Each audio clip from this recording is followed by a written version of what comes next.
We are joined right now on RealAgriculture.com by Matthew Pott of Grain Perspectives. Hey, Matt, how's it going? Good, Shaun. How are you today? I'm doing fantastic.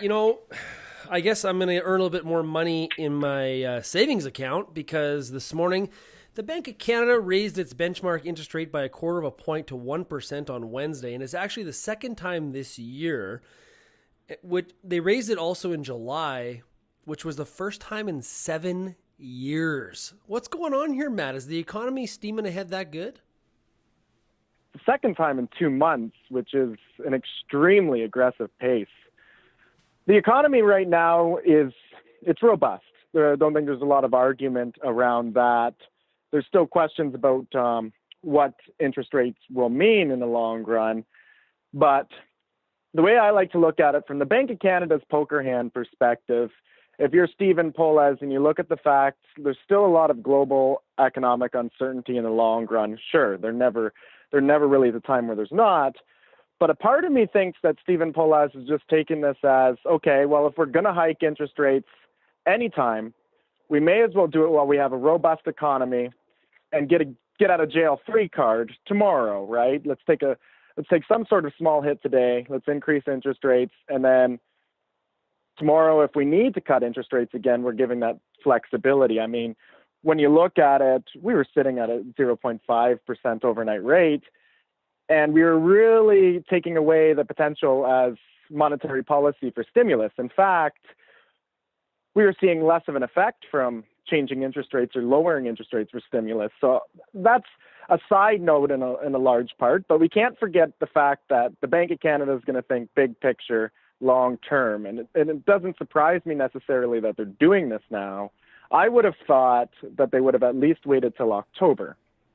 Yeah, so I guess where does this put us going forward? Will we still be talking about more rate increases in the next 6 months? That seems like wow. Like we've already done it twice this year, but what about the next 6 months? Right, and that sort of gets a little interesting. We saw the Canadian dollar rally after the announcement. A lot of that just because of the fact that we were looking at maybe a 40-60% chance, a 40% chance of a hike, a 60% chance of no hike on this meeting, but nearly a sure thing by the October meeting.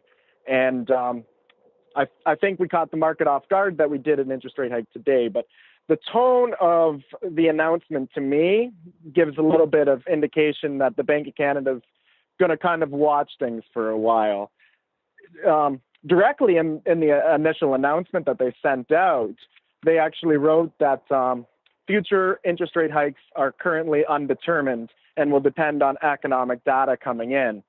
And they also said the fact that, we raised interest rates by 0.5% on the overnight in less than 2 months here. That's relatively aggressive. And so in an extent, they said we need to watch the economic conditions behind what happens as a result of these interest rate hikes. And I don't know, from my perspective, I look at that and say, okay, the Bank of Canada is going to watch everything. And these type of effects don't just happen overnight. So to me, that just kind of pushes back further interest rates a little further back. That being said, if economic conditions remain strong into the fall and whatever else, it is definitely possible that we see that hawkish tone out of the Bank of Canada again. But if we're just come see, come saw, the Bank of Canada is probably just going to watch. And we also have what the Federal Reserve is doing too. And there's a lot of questions on if they hike interest rates again in 2017. So there's lots for the Bank of Canada to watch right now. And it will be interesting to say the least what happens with economic data here on in, at least in the next, 3-4 months, or actually indefinitely as we look at interest rates. But from a Canadian farmer perspective, usually we always looked at like U.S. economic data and crude oil as indicators for the Canadian dollar, right? But in this type of monetary policy environment, Canadian economic data is going to mean more to your grain prices than what typically would. Okay, so I guess being so aggressive so quickly, do they risk, even though you said there's a robust economy, don't they risk overshooting this and maybe reining in that robust economy to where they maybe go a little bit too far? Is that a concern? It's definitely a concern. When you look at like even July, right before they hiked interest rates in July, the IMF came out with a statement that said, they released a statement after the rate hike, but they did the study before, that there's still questions about inflation and all that. And the IMF said in their statement that you probably want to looking at interest rate hikes in the middle of 2018. Well, we're a year ahead of that right now, and we raised it twice. So I think there's still concern there. And on a different card, you could also say the Bank of Canada doesn't necessarily, from controlling inflation side of things, like we've got room to breathe here. We're sitting well under the 2% target on inflation right now, and there really is no rush needed to hike interest rates right now, as far as I'm concerned. So there is that potential that we see some negative effects. Like, don't forget too, Shaun, like interest rate hikes in themselves can be deflationary, right? Mm.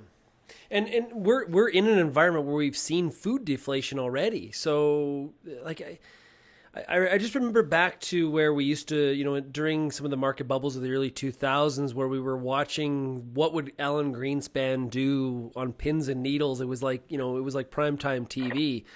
There was always this talk about, too low, too high, and overshooting. And I don't know. I'm glad to see the Canadian economy is robust and is moving along and is clipping along. And, the U.S. had some good economic growth in the second quarter as well.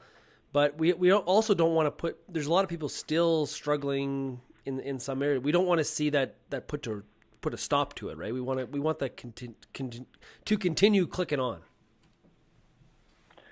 Yeah, we saw, I read something this morning about the effects on like the Toronto housing market, which is already slowing down. And there's questions behind what that will mean. But those type of effects too, Shaun, they don't just come out overnight. They might on the demand for houses just because people are adjusting, but we got a lot of economic questions too. And I totally agree with that. I think a lot of Canadians agree that we might be going a little too aggressive on these two rate hikes right now. I would have liked to see them do one and then test the water, especially given the fact that the U.S. isn't being as aggressive as they once were on monetary policy, right? Yeah, we were once more or less the follower, and now we're almost the leader. Yeah, interesting time for tax reform on both sides of the border, as well as trade and as well as monetary policy. Hey, Matt, if somebody wants to get Grain Perspectives, which is your daily newsletter, how do they get it? You can email me at matt@grainperspectives.com or go to my website, www.grainperspectives.com, and sign up for a free trial, or just give me a call and we can talk markets, 226-820-2848. Okay, Matt, have a great day, bud. You too, Shaun.